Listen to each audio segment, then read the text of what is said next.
First and foremost, it's about children. That's been the main goal of activists who have been fighting the far-left environment in the US for many years by exposing the woke policies of major corporations. Story. Walmart, a US retail chain with an annual turnover of $800 billion, appeared on this list. One of the leading activists in the anti-woke movement, Robbie Starbuck, has threatened to make public the company's sexualization practices, which could discredit it. Walmart, however, agreed to negotiate.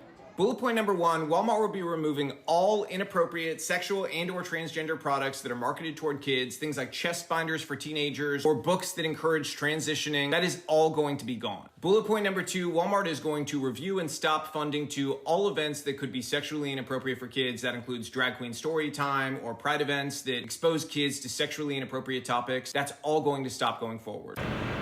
The retail chain says the announced changes are not the result of activist efforts, but, surprisingly, coincide with the upcoming swearing-in of Donald Trump as president.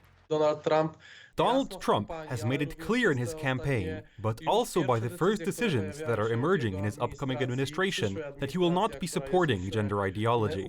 Thus, it could be a matter of concern about a possible clash with the new federal authorities in the Oval Office when the White House is taken over by Trump. However, it could also be a matter of simple financial estimates of the owners of the retail chain.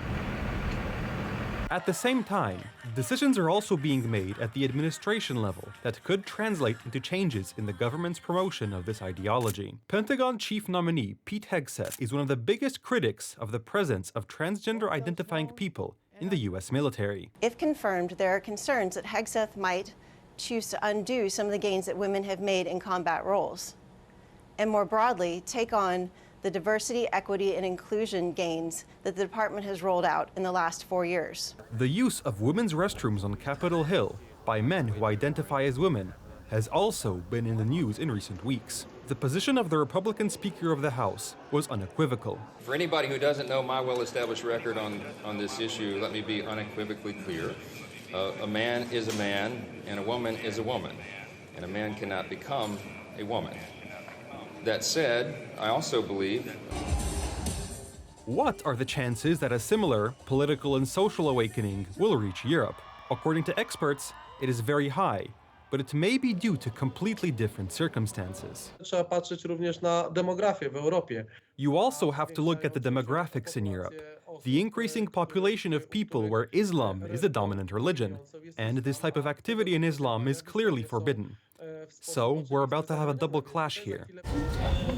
And so, paradoxically, Europe's openness and tolerance may end up becoming its downfall.